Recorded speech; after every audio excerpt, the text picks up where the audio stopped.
Hello, welcome to another video. Today's video is another foraging video. We're going to go find some gorse bushes, boil up the flowers and make some tea, and I'll explain how to do that.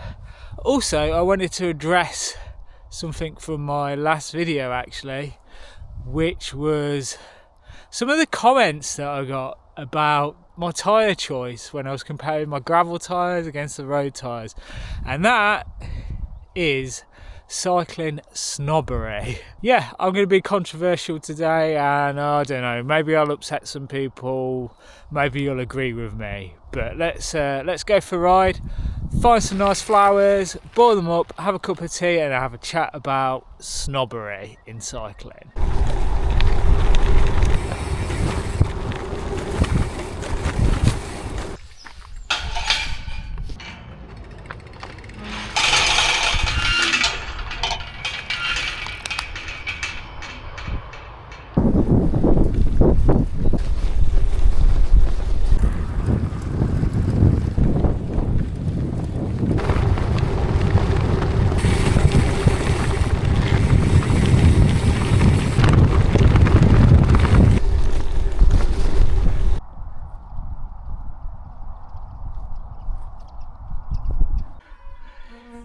Ooh. Right, here's my gorse bush. I've got great hopes for this because it smells amazing. It smells like sort of coconut slash tropical smell, so hopefully that's what it tastes like. Apparently you can try the flowers. I've no idea what it's going to taste like, so let's try one of those. You just want to eat the flowers, not anything else. Doesn't really have a taste, to be honest. Yeah, so I'm going to pick enough, probably need like half a cup full, boil them up. Important thing about this is don't eat too many of them because they can give you a bit of an iffy stomach. They are slightly poisonous, not really poisonous, but they'll give you a bit of a stomach upset. So let's pick some, then we'll make some tea with it. So I've got my flowers. I'm going to go and find somewhere quiet to brew them up because it's just so noisy around here. I don't know what's going on. There's just so many people. I'm not really keen on hanging around with a load of people, so we're going to find somewhere quiet to go and make a cup of tea, and we'll talk about bike snobbery.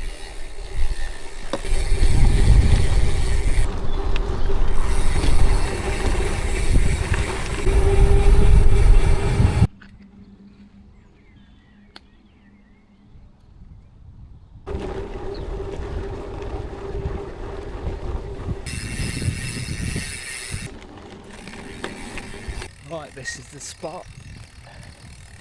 Let's make a cup of tea.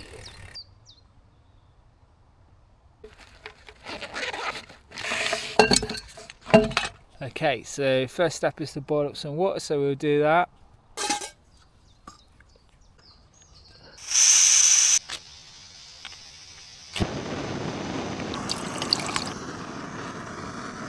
Okay, while we wait for it to boil, let's talk about snobbery within the cycling community. So I put a video up last week about the difference in the speed between gravel tyres and road tyres, and I didn't think it was going to be a controversial video at all, but I had a lot of comments that I felt were quite negative. A lot of comments saying that the tyres that I used for the road test were trash. That's actual words that people use, and that was about like 3 or 4 comments from different people saying that the tyres I was using were trash and I should have been using different tyres. I should have bought some Continental GP 5000s, I should have got wider tyres, all of this. Yeah, they might be better, but basically what I didn't say in that video was I was just using what I had to hand, and that's what I had, and I didn't want to spend £60 a tyre on Continental GP 5000 tyres to ride on the road when I don't really enjoy riding on the road, and it just wouldn't be worth it for me. Obviously, like some of you know, I don't have a job at the minute. Well, I do have a job, but I've not started it yet, and the job I have got is not that brilliant. So I don't have loads of money to spend on tyres for videos, unfortunately. If I earned money from making these videos, then I could probably justify spending that money on a new set of tyres to make a video, but I don't. And I've noticed on a few other videos as well, I've had some some comments. I haven't had many bad comments, but I've had comments like, on this route that I've ridden today, I've done it on a mountain bike on one of my previous videos, and I had a comment saying, oh, why aren't you using a mountain bike for what it's intended for on proper off-road trails? Well, you know, I don't live somewhere where I've got proper single track trails. I think where I've used the mountain bike, that is a place where it was intended for. It's a cross-country bike. But anyway, I don't let the comments really affect me personally. I just find it quite interesting that people think that on the internet they can just put these sort of comments, and it makes me wonder whether this is the sort of thing that goes through people's heads on an everyday basis. Like, do people genuinely look at somebody's bike or tyres and think they're trash bike, that's a trash bike or trash tyres, and they shouldn't be riding that? So yeah, I think it works two ways. Like, I feel like there's a bit of snobbery towards like entry-level gear. People who can afford better bikes, maybe some people look down on that. And then I think it works the other way as well. So like people with entry-level bikes looking at people with S-Works bikes or Yetis, Santa Cruz, and thinking, they're dentists. That's the joke, isn't it? Like, that's a dentist's bike. They haven't got the skill to ride that bike. They shouldn't be riding that bike. At the end of the day, like, you should be able to ride whatever you want to ride, regardless of how good you are or how much money you've got. Obviously, if you can't afford a fancy bike, then you've just got to stick within your budget. But I don't think I've ever looked at someone on a bike, thought bad of that person for whatever it was they were riding. I just find it really weird that people would do that. Whether I'm riding on the road, on a gravel, mountain bike, at trail centres, bike parks, it's just cycling. I just enjoy it for what it is.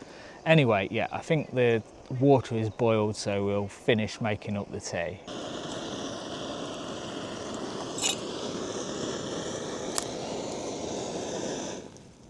So first step is to get your flowers and tip them into the hot water. I feel like that's quite a lot. Yeah, so anyway, we stick them in the water, give it a bit of a stir.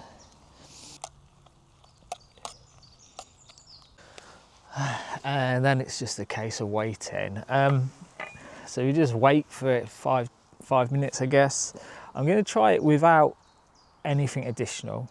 And then I've got some honey, Galey honey, which is made by a friend's wife locally. So we're sticking to local stuff. What local gorse, local honey, and we'll see how it tastes without anything to sweeten it up, and then what it tastes like with a bit of honey in there as well. I have no idea what it's going to taste like. Hopefully it tastes better than the flowers on their own. I'm hoping for that tropical coconut flavour. See what it smells like. Bit tropical, maybe a little bit. It's related to peas, the pea plant apparently, and it does have that sort of pea smell to it. Not as in wee, but as in like the peas that you eat. So I've gave the flowers a bit of a squeeze, and then I'm going to get rid of the flowers. I'm going to chuck them all away because I don't want to be drinking them. There it is. Yeah, I did accidentally just chuck half of it away. Right, let's try it. This is with no sweetener. Yeah, it's got a faint tropical taste, I guess. Yeah, the honey's a bit crystallised, but it'll be fine. There's quite a lot of honey. Taste test number 2 with honey. Just taste the honey now. Where would I rank Gorse tea? Is it worth the effort? Nettles are nicer. Nettles have got more flavour. Gorse tea is just a bit meh. I mean, I'll drink the rest of this because it's full of honey, so it tastes nice. It tastes of honey now. So. You know, I've seen videos where people put stuff like lemon in there, orange, all sorts of other stuff to, I guess, give it a bit more flavour. But I think that kind of defeats the point. I wanted to see what it tasted like on its own. So yeah, we'll drink the rest of this. And yeah, if you want to leave any comments about cycling snobbery and your experiences, and any comments about foraging, your experience of trying Gorse tea, or anything else that you think I should try, and I'll see you on the next video. Bye.